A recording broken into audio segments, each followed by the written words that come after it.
Halo, di video ini kami akan membahas salah satu bab dalam buku Akuntansi Keuangan 2, yaitu liabilitas jangka panjang, di mana video ini diselesaikan untuk memenuhi tugas mata kuliah Akuntansi Keuangan 2. Nantinya akan ada 2 poin yang akan kami bahas mengenai liabilitas jangka panjang.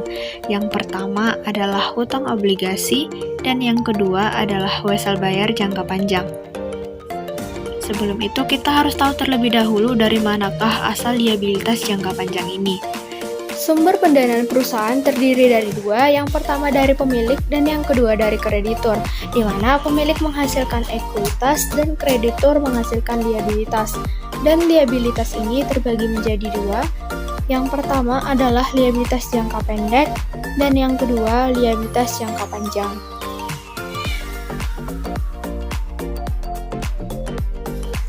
Sebelum masuk ke contoh, kita harus tahu terlebih dahulu pengertian liabilitas jangka panjang. Liabilitas jangka panjang adalah jenis utang yang digunakan untuk pembiayaan kebutuhan berjangka panjang dan pelunasan utang memiliki jangka waktu lebih dari 1 tahun dari tanggal neraca atau 1 siklus akuntansi. Adapun jenis-jenis liabilitas jangka panjang ini terdiri dari 5. Yang pertama ada hutang obligasi, yang kedua wesel bayar jangka panjang, yang ketiga hutang hipotek, yang keempat hutang pensiun, dan yang terakhir ada hutang leasing. Dan di video ini kami akan membahas hutang obligasi dan wesel bayar jangka panjang. Contoh yang pertama ada hutang obligasi. Hutang obligasi adalah surat tertulis yang diterbitkan oleh pihak berutang kepada pihak yang berpiutang, atau bisa juga disebut dengan surat utang yang bisa dibeli dan pembeli akan mendapatkan keuntungan berupa bunga nantinya. Dan ini adalah contoh gambar atau contoh surat obligasi. Obligasi yang timbul dari suatu kontrak dikenal sebagai indenture obligasi dan merupakan janji membayar sejumlah uang yang sudah ditetapkan pada tanggal jatuh tempo dan membayar bunga periodik pada tingkat tertentu atas jumlah yang jatuh tempo. Selanjutnya, jenis-jenis obligasi. Yang pertama ada obligasi berjaminan dan tanpa jaminan. Yang kedua, obligasi berjangka, obligasi berseri, dan obligasi yang dapat ditebus.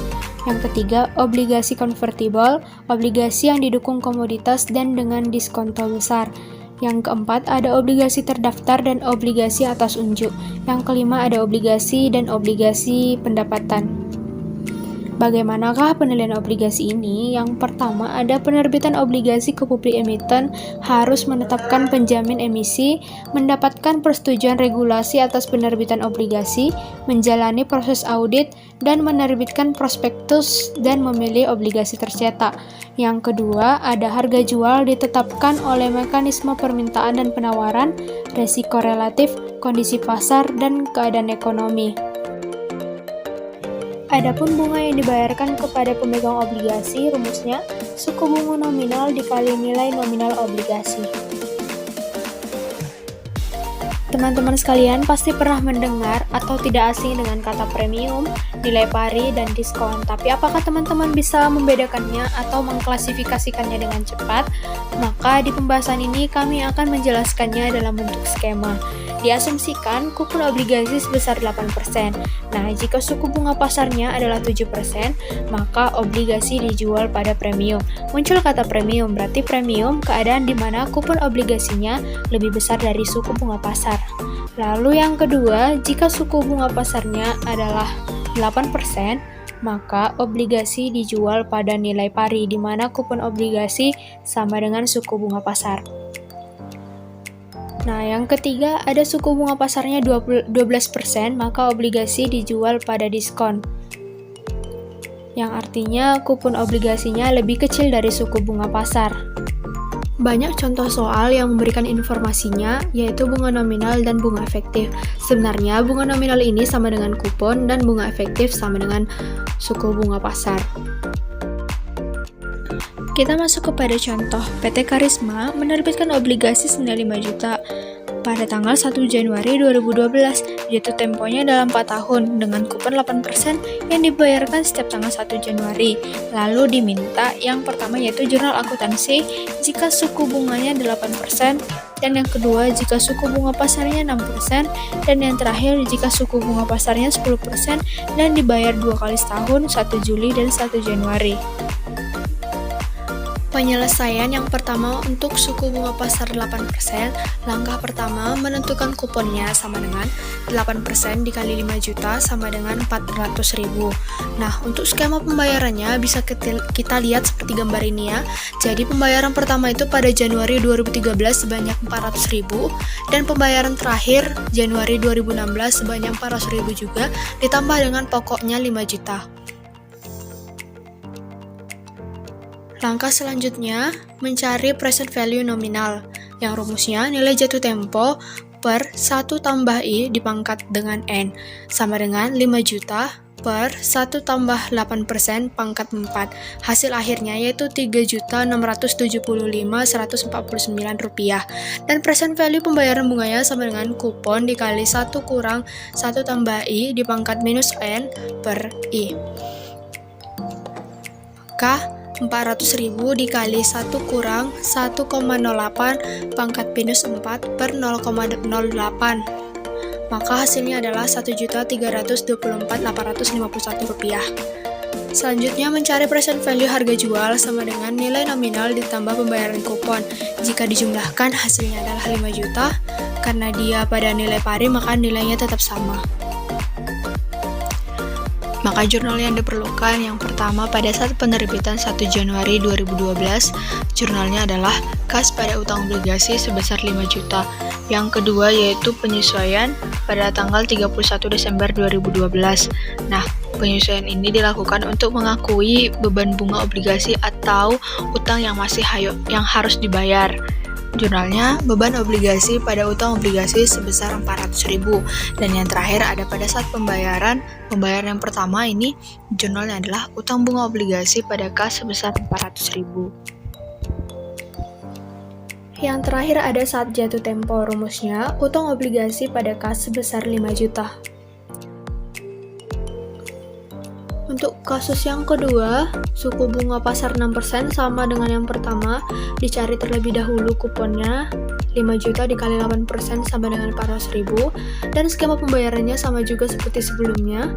Dimulai pembayaran pertama pada Januari 2013 dan diakhiri pada Januari 2016 ditambah dengan pokoknya 5 juta.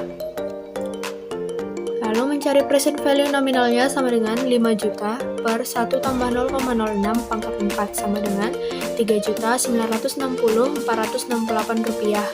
Lalu mencari present value kuponnya sama dengan 400.000 dikali 1 kurang 1 tambah 0,06 pangkat minus 4 per 0,06. Hasilnya 1.386.42 rupiah. Lalu yang terakhir adalah mencari present value harga jualnya. Keduanya dijumlahkan, dapatlah hasilnya 5.346.510. Jika kita lihat di antara nilai jatuh tempo dengan nilai present value harga jual, terdapat selisih 346.510. Nilai inilah yang disebut dengan premi obligasi. Nah, untuk kasus diskon dan premi ini digunakanlah rumus metode suku bunga efektif, di mana rumusnya yaitu beban bunga obligasi dikurangkan dengan pembayaran bunga obligasi sama dengan jumlah amortisasi. Ini adalah tabel amortisasi yang telah kami kerjakan sebelumnya, tapi saya akan menjelaskannya kembali. Jadi, kita harus tahu terlebih dahulu kolom-kolom apa saja yang kita sediakan ya. Jadi yang pertama ada bunga dibayar, yang kedua beban bunga, lalu yang terakhir ada premium diamortisasi. Dan nilai buku obligasi ini nanti secara bertahap dikurangi dengan premium diamortisasi dan menghasilkan nilai akhir 5 juta. Pada kolom bunga dibayar ini merupakan nilai yang telah kita cari sebelumnya, di mana bunga anuitas yang dibayarkan yaitu 400.000. Nah, pada beban bunga obligasi ini rumusnya seperti yang telah saya bilang sebelumnya, yaitu bunga efektif dikali nilai buku obligasi. Maka Beban bunga pada tanggal 1 Januari 2013 sama dengan 6% dikali 5.346.510 sama dengan 320,791. Nah, nilai beban bunga obligasi 320.000 ini dikurangkan dengan 400.000. Dapatlah hasilnya Rp79.209. Nah, setelah premium diamortisasinya kita dapatkan, lalu dikurangkan dengan nilai buku obligasi sebelumnya, menghasilkan nilai 5.267.301. Pengerjaan selanjutnya sama saja ya seperti sebelumnya, tapi saya akan menjelaskan untuk pembayaran yang kedua pada tanggal 1 Januari 2014. Sama dengan 6% dikali nilai buku obligasi, dan nilai buku obligasi yang digunakan adalah obligasi yang sudah dikurangkan dengan premium amortisasi yang pertama, yaitu Rp5.267.301, menghasilkan nilai Rp316.38. Nilai ini dikurangkan dengan bunga dibayar Rp400.000, menghasilkan nilai Rp83.962. Lalu nilai premium amortisasi ini dikurangkan dengan nilai buku obligasi sebelumnya, yaitu Rp5.267.301, menghasilkan nilai Rp5.183.339. Begitulah cara untuk menghitung beban bunga obligasi dengan suku bunga efektif. Nah, saya akan mempercepatnya. Nilai buku obligasi di akhir sama dengan 5 juta dan premium diamortisasi sama dengan 346.510. Kasus selanjutnya yaitu pada saat suku bunga 10%, dan kasus ini bunga obligasinya dibayar 2 kali setahun, yaitu pada 1 Januari dan 1 Juli, sehingga bunga yang dibayarkan juga pasti akan berbeda. Perhitungan untuk kupon yang dibayarkan setiap pembayaran bisa kita lihat seperti ini ya. Jadi sama dengan 4% dikali 5 juta sama dengan 200.000. Nah, 4% ini didapat dari bunga nominal sebelumnya 8% dibagi 2. Dan untuk skema pembayarannya bisa kita lihat seperti ini. Jadi pembayaran pertama pada Juli 2012 sebanyak 200.000 dan diakhiri pada Januari 2016 sebanyak 200.000 juga, ditambah nilai pokoknya 5 juta. Selanjutnya adalah perhitungan present value. Yang pertama, present value nilai nominal sama dengan 5 juta per 1,05 pangkat 8. 8 ini didapat dari 4 dikali 2 sama dengan 3.384.197. Yang kedua, present value pembayaran kupon sama dengan 200.000 dikali 1 kurang 1,05 pangkat minus 8 per 0,05 sama dengan 1.292.643.000. Nah, untuk present value harga jual atau present value obligasinya, present value nominal dan pembayaran kuponnya dijumlahkan menjadi 4.676.840.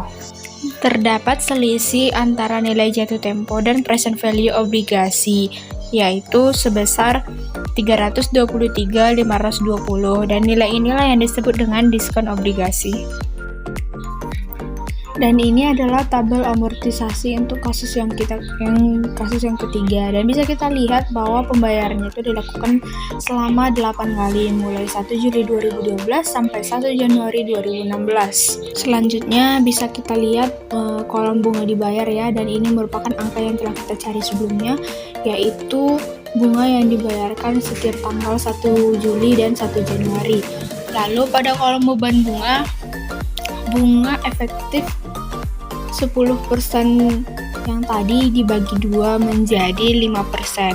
Lalu 5% ini dikalikan dengan nilai buku obligasi. Nilai buku obligasi yang dikalikan dengan 5% yaitu nilai buku obligasi yang pertama 4.676.840. Dapatlah hasilnya Rp233.842. Lalu beban bunga ini dikurangi dengan bunga dibayar, dapatlah diskon diamortisasinya Rp33.842, dan nilai ini dijumlahkan dengan nilai obligasi yang pertama. Hasilnya Rp4.710.682. Beban bunga obligasi pada 1 Januari 2013 bisa kita lihat 5% dikalikan dengan nilai buku 4.710.682 sama dengan 35.534, dan nilai ini dijumlahkan dengan nilai buku obligasi sebelumnya yang nilainya adalah 4.710.682. Jika dijumlahkan maka hasilnya adalah 4.746.216. Nah, seperti itulah cara penyelesaian untuk kasus soal diskon maupun premi yang menggunakan tabel amortisasi. Teman-teman juga bisa mencobanya dengan soal ini. Saya akan mempercepatnya dengan beberapa kali tahapan dikurangi dengan diskon amortisasi. Maka pada tanggal 1 Januari 2016 hasil akhirnya adalah 5 juta. Nah, lanjut pada bagian jurnal akuntansi yang diperlukan. Pada kasus 2, kami belum ada membuat jurnal akuntansinya, jadi kami akan membuatnya di sini sekaligus jurnal akuntansi pada kasus ketiga. Pada kasus kedua, jurnal ketika bunga 6%, jurnalnya bisa kita lihat seperti di gambar ini.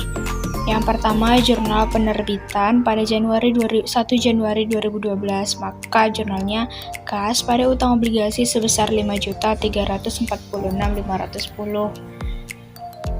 Jurnal yang kedua yaitu jurnal penyesuaian pada akhir tahun, beban bunga obligasi 320.791, utang obligasi 79.209 pada utang obligasi 400.000. Lalu pembayaran kedua pada 1 Januari 2013, jurnalnya yaitu utang bunga obligasi pada kas sebesar 400.000. Nah, kita lihat ya, pada saat penerbitan 1 Januari 2012, jurnalnya kas pada utang obligasi dan tidak memuat akun premi obligasi karena pencatatan ini merupakan pencatatan sesuai dengan prinsip IFRS. Nah, bagaimana dengan pencatatan GAAP? Bisa kita lihat seperti di bawah ini, yaitu 1 Januari 2012 pada saat penerbitan jurnalnya kas 5.346.510 pada premi obligasi 346.510 dan utang obligasi 5 juta.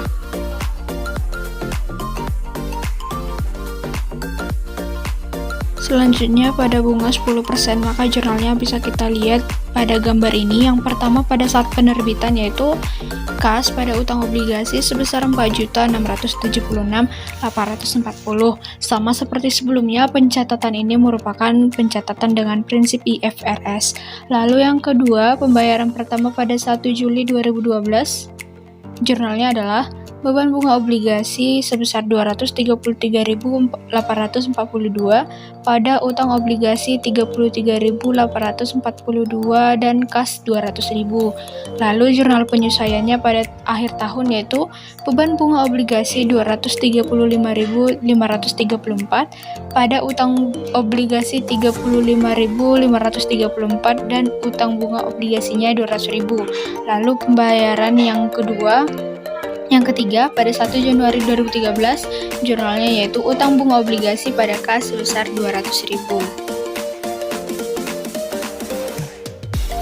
Dan kami juga akan menyediakan contoh soal yang cukup berbeda dari sebelumnya, yaitu pada 1 Maret 2017, PT Wijaya menerbitkan obligasi sebesar 600 juta dengan bunga nominalnya 8% dan untuk jangka waktu 3 tahun pada harga 102, dibayar 1 Maret dan 1 September.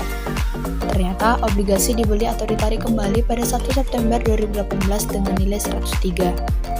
Maksud dari 102 dan 103 di sini adalah 102% dari nilai nominal dan 103% dari nilai nominal. Yang artinya, contoh soal ini merupakan premium obligasi. Perhitungan pertama yaitu perhitungan untuk kupon sama dengan 4% dikali 600 juta sama dengan 24 juta. 4% ini karena bunga itu dibayar 2 kali setahun yaitu 1 Maret dan 1 September. Yang kedua, perhitungan kas yang diterima atau nilai utang obligasinya sama dengan 600 juta dikali 102% sama dengan 612 juta. Dan 12 jutanya ini merupakan premium obligasi. Di sini juga kami akan langsung membuat jurnal saat penerbitannya, yaitu kas pada utang obligasi sebesar 612 juta.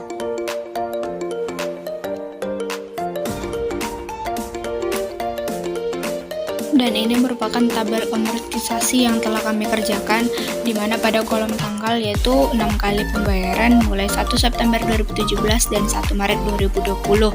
Namun pada 1 September 2018 obligasinya ditarik dan nanti akan berpengaruh pada jurnalnya. Tapi kita akan membuat tabel amortisasinya sampai penuh dulu ya. Lalu pada kolom bunga dibayar ini merupakan kupon yang telah kita kerjakan sebelumnya yaitu 24 juta. Dan untuk mencari nilai beban obligasinya ini cukup berbeda dari sebelumnya. Jadi kita harus tahu dulu premi yang belum diamortisasi itu sebanyak 12 juta. Lalu dibagikan 6, hasilnya 2 juta. 2 juta inilah yang menjadi nilai premi amortisasi. Lalu untuk mendapatkan nilai beban obligasi, bunga dibayar itu dikurangi dengan premi amortisasinya. Dapatlah nilainya 22 juta dan nilainya sama semua. Dan premi amortisasinya dikurangi dengan nilai buku obligasi, dapatlah nilai akhirnya 600 juta sesuai dengan nilai nominalnya. Selanjutnya yaitu jurnal saat pembayaran. Pembayaran yang pertama 1 September 2017, jurnalnya adalah beban bunga obligasi 22 juta, utang obligasi 2 juta, pada kas 24 juta. Lalu selanjutnya yaitu jurnal penyesuaian pada 31 Desember 2017. Di jurnal penyesuaian ini kita harus teliti karena beban bunga dan utang obligasi yang ditulis berbeda dengan angka sebelumnya. Jadi beban bunga dan utang obligasi yang diakui itu tergantung berapa bulan yang sudah berjalan dari September hingga Desember, yaitu 4 bulan. Perhitungan bunga obligasinya sama dengan 22 juta dikali 4/6 sama dengan 14.666.667 rupiah. Kenapa 4/6? Karena kan dalam setahun itu mereka melakukan pembayaran 2 kali. Lalu untuk perhitungan utang obligasinya sama seperti sebelumnya, yaitu 2 juta dikali 4/6 juga. Dapatlah hasilnya 1.333.333 rupiah. Selanjutnya yaitu pembayaran kedua pada 1 Maret 2018. Jurnalnya bisa kita lihat seperti ini ya. Jadi beban bunganya itu diambil dari sisa dari 22 juta dikurang 14.666.667 rupiah. Dan utang bunganya diambil dari nilai yang tadi 16 juta. Utang obligasinya juga sisa dari 2 juta dikurang 1.333.000. Nah, kasnya pada sisi kredit yaitu 24 juta.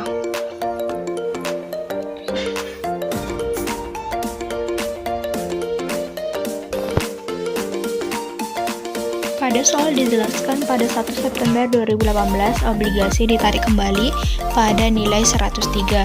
Maka nilai saat obligasi ditarik sama dengan 103% dikali dengan 600 juta. Dapatlah hasilnya 618 juta. Lalu kita lihat kembali bahwa nilai buku obligasi pada 1 September 2018 yaitu 606 juta. Selisihnya adalah 12 juta. 12 juta inilah yang disebut dengan kerugian atas penebusan obligasi atau loss on bond redemption.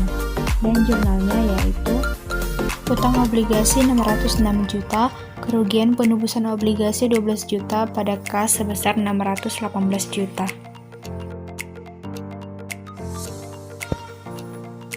Contoh liabilitas jangka panjang yang lain yaitu wesel bayar jangka panjang. Wesel bayar merupakan perjanjian tertulis yang dibuat perusahaan untuk membayar kepada kreditur sejumlah tertentu termasuk bunga pada tingkat yang disepakati. Wesel bayar terdiri dari 2. Yang pertama, wesel bayar diterbitkan pada nilai nominal. Dan yang kedua, wesel bayar diterbitkan tidak pada nilai nominal. Dan wesel bayar tidak diterbitkan pada nilai nominal dibagi menjadi 2. Yang pertama dengan bunga dan yang kedua tanpa bunga. Yang pertama ada wesel diterbitkan pada nilai nominal dan tidak mengenal adanya premi atau diskonto. Contohnya, tanggal 1 Maret 2015 PT Wijaya menerbitkan wesel senilai 200.000 dalam jangka waktu 4 tahun. Suku bunga efektifnya adalah 9% dan dibayarkan tiap tanggal 31 Desember. Maka jurnal untuk mencatat penerbitan pertama kali pada 1 Maret 2015 adalah kas pada wesel bayar sebesar 200.000. Lalu yang kedua, pada saat pembayaran pertama 31 Desember 2015, beban bunga pada kas sebesar 16.667 dan perhitungan beban bunganya bisa kita lihat, yaitu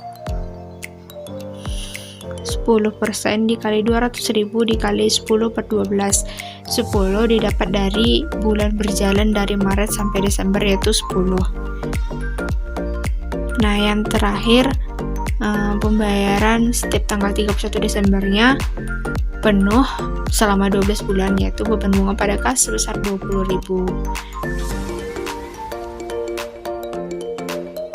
Yang kedua, ada wesel diterbitkan tidak pada nilai nominal atau tanpa bunga. Contohnya, PT Wijaya menerbitkan wesel tanpa bunga berjangka waktu 4 tahun senilai 50.000 pada tanggal 1 Januari 2008 dan suku bunga efektifnya adalah 12%. Yang pertama kita cari terlebih dahulu adalah diskonto atas wesel bayarnya. Jadi kita ketahui bahwa nilai jatuh temponya sama dengan 50.000, lalu nanti dikurangkan dengan present value wesel bayarnya yang mencarinya sama dengan 50.000 per 1 tambah 0,12 pangkat 4 sama dengan 31.776. Nah, diskonto atas wesel bayarnya merupakan selisihnya sebesar 18.224.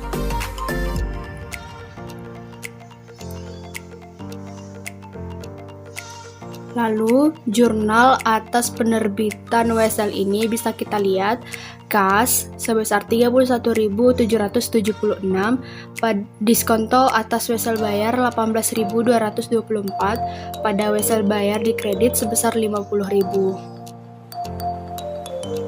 Dan ini adalah schedule amortisasi diskonto wesel dari soal tersebut. Jadi pada kolom kas yang dibayarkan bisa kita lihat nilainya adalah 0 karena suku bunga nominalnya tidak ada. Lalu pada kolom beban bunga sama seperti amortisasi sebelumnya, bunga efektif dikalikan dengan nilai buku obligasi, di mana 12% dikali dengan 31.776. Dapatlah hasilnya 3.813. Amortisasi diskontonya juga nilainya sama karena dikurangkan dengan kas yang dibayarkan 0. Lalu nilai 3.813 ini ditambahkan dengan nilai buku yang pertama, dapatlah hasilnya 35.589.